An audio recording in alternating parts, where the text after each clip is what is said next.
Hello. We're here today to talk a little bit about effectively managing teams and keeping up with socio-political issues in the workplace. To do this, we brought Adam Smith. Adam has worked in several positions around the corporate and startup world and has a deep experience with managing teams, creating a positive work culture, and empowering others to perform at their best. Bringing us to our first question. Tell me a little bit about your company and what you do. So I work at a company called Embroker. We're technically a Series B insurtech startup with around $42 million in funding.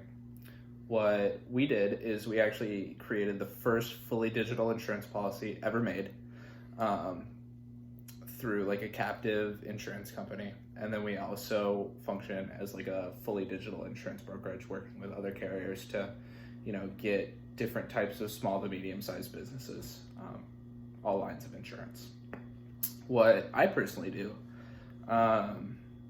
is I work virtually as a consultant amongst our C-suite, cross-functionally across all of our departments for all of our business apps, sales, marketing, engineering, analytics, whatever it may be, to write strategy to maximize, ROI and et cetera. So, anything from negotiating deals to building actual product, new insurance products, to maximizing sales potential, the hiring, to operations.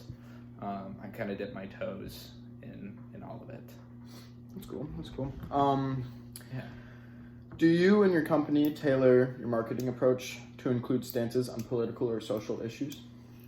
I'd say we really don't. We want you to buy our insurance products because they're the best of the best. It typically takes, to get a director's and officer's insurance policy, it typically takes about 2 weeks. And you have to go back and forth with underwriters and carriers and brokers and et cetera. And, there's all of these fees and things that you have to pay. And we really, when we were thinking about optimizing this industry, our goal wasn't specifically to tailor to a market or tailor to a specific issue or approach on whatever it may be. It was, to build the best product, alleviate some of these costs. So we want you to buy, an Embroker insurance policy because you can get it in 60 seconds and it's going to be cheaper than everybody else's. Not because you stand, behind a stance on a socio or political issue we follow. Do you think that companies should take a stance on social or political issues or stay out of it? I think as a whole company, taking a stance on, I think social issues and political issues are two very different things. Regarding political issues, like, we hire people to do that. That is why we have a government. Regarding social issues, these social issues affect everyday people, just like political issues do.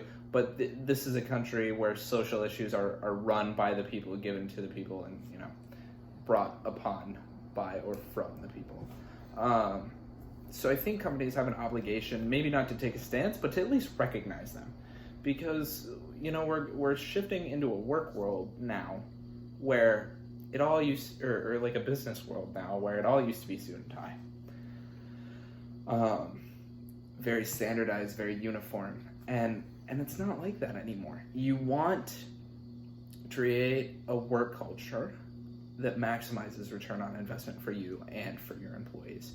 Because what we're realizing is, like, as we go into startup world and Google and all of these tech people get bigger and jobs become more remote, the lines on work and personal life are blurring very hard. And we want you to be able to be your natural self when you're at work.